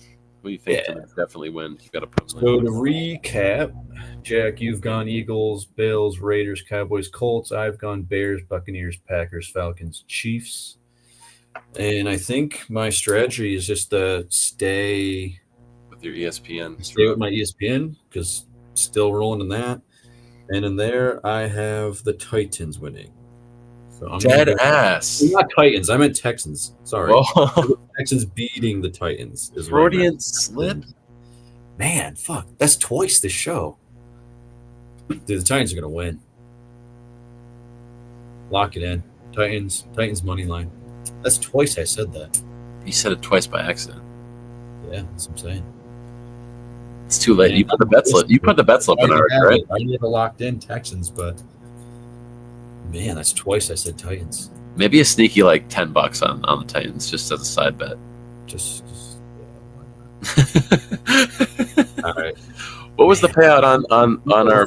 Good. What was our payout for the pick? Oh, we picked a lot of favorites. I feel. Oh, there we go. Let's see. Picked a lot of favorites. With a 20% profit boost. Shout out to DraftKings. So we wager $1 every week, and this week's payout would be $941.79. Damn, that's okay. So we had a couple underdogs in there for sure. Yeah, and the Raiders. The Raiders was with some juice. I think Raiders, Lions, and Bears. Bears. Yeah. I think all the other ones were favorites, if I remember correctly. My survivor pick, I mentioned earlier in the show, it's going to be the Chargers against the Jags. If I was betting this season, that would be a $50 game. That would be, boom, go away. It's also a playoff rematch, too, from a couple seasons ago. Oh, yeah. Well, Jags came back on that one. I know they did, but they didn't have Harbaugh. It's true. The Chargers didn't have Harbaugh, that is. Baltimore wins. Yeah, Baltimore's probably a safe pick there, too. Baltimore's good. Neither of us have picked Baltimore yet, so we still have our Ravens. Saving it in the tuck. Yeah, I'm going to save it. Let the defense get healthy, and then maybe I'll use them. They also had the Lamar injury, so we kind of stayed away from them for a little bit. But. Yeah. That's about all I got. That wraps up all of our segments here. We rattled on for a while. We did our pick'ems, our weekly pick, and that's all I got. If you guys want to have more questions, I think Jack and I are gonna. Holy hell! Uh-oh. Oh my God! Sorry, only because we talked about it pre-show, and it's always tough when we do these on Saturdays because there's college football on. I started this when I got onto StreamYard with you. I said, "Wow." The Texas A&M. Texas A&M was down 30 to 3 or something against South Carolina. They came back 31 to 30. They won the game. That's crazy. That's insane. That is insane. That is so bad. Shout out to the Aggies. And what the hell is South Carolina? Shout out Aggies. Hey, Mac, we appreciate you. Thank you. Thanks, Matt KG. People like you are the reason that we do this. Oh, my God. I can't even believe it. Yeah, that's wild. J.K. Dobbins also. Wait, yeah. Yep, quick update. Just got it, too. J.K. Dobbins undergoing season-ending foot surgery. So all you big RJ Harvey show today. We got to get like a Sweet Life Mount Rushmore. Dontavian Wicks, RJ Harvey, Andy Dalton. And then we just got to get our fourth. Oh, well, Dontavian Wicks. I said Wicks, Harvey, Andy Dalton. And then we just got to look for fourth. For like a Mount Rushmore? Yeah, like a Sweet Life Mount Rushmore. Who would be the fourth random player that would have to be in Sweet Life? I don't know. Maybe we just got to wait. We just got to wait for it. College football is hard to predict. It's best. Yeah, college football is crazy. Because you had Florida, who I just kind of like. I say I'm a Florida fan, but I don't really follow. But early in the year, beat Texas. last week got their ass beat by Kentucky. Oh my God! Well, would it be Rico? Should it be Rico Dowdle? Maybe Rico. Rico hasn't totally like won the sweet life thing though. I don't. Maybe too soon on Rico. A little too soon. Let's see what happens. Oh, well, I don't know. We're putting Harvey up there, and that might be too soon on Harvey. Harvey was just like a big talk. I mean, Wicks and Dalton easily. They're cemented. Easily. Their faces are already getting carved as we speak. Hmm. I just don't know the other two. I'd of course bias. Like I'd love for there to be one Eagle in there, but there's not like a random Eagle player like that. Yeah, I don't know. We'll see. They'll come to us. We'll see what happens. See what happens. All right, yeah, Frank. It is definitely Harvey season. I picked him up in a bunch of dynasty leagues, or drafted him in a ton of dynasty leagues. Some, he's gonna win people football leagues, man. Sad for Dobbins, but stoked for my fantasy leagues. Yeah. Oh. Mac, you work for Bet365, or if so, hook us up. All right, but that I'm officially have nothing to say. I think we're good. Yeah, I got to talk to you off air about plans later. Get to that. I will end it with a Go Birds. Go Birds, baby. Clip that if you want. It's tough for me. I don't know if I should be rooting for or against the Packers this week because we're playing the Giants. You should be voting for the Giants, or you should be voting for the Packers. I should, right? It's a division. You can't but top of the NFC East. Because Packers playoff wise, I see your conundrum. I'll just say. I'll just say nothing. Plead the fifth. Sometimes the best thing to say is nothing at all. Because I don't want to say go Giants. I don't want to say go Pack Go either. So it'll be like watching two of your worst enemies just fight. Either way, it's gonna be good. Yeah, sure. Jameis might have some edge, but he'll throw a pick. I hope he might. I don't know. Green Bay hasn't had many turnovers this year, so forced turnovers this year. But if there's any week to get an interception, it's this week. It is definitely this week. We will see. All right, gentlemen. Have a great rest of your Sweet Life Saturdays. See ya. See you all. Oh, either Thursday or Saturday. I don't know if Mac or Frank, if you guys are new. Depending on availability, we either do this on Thursday nights or Saturday nights. Some weeks both. But we hope to have everyone else here today back. Yeah, hell yeah. Got some good boys. Good boys in the chat today. All right, gents. I'm hopping off. Peace out.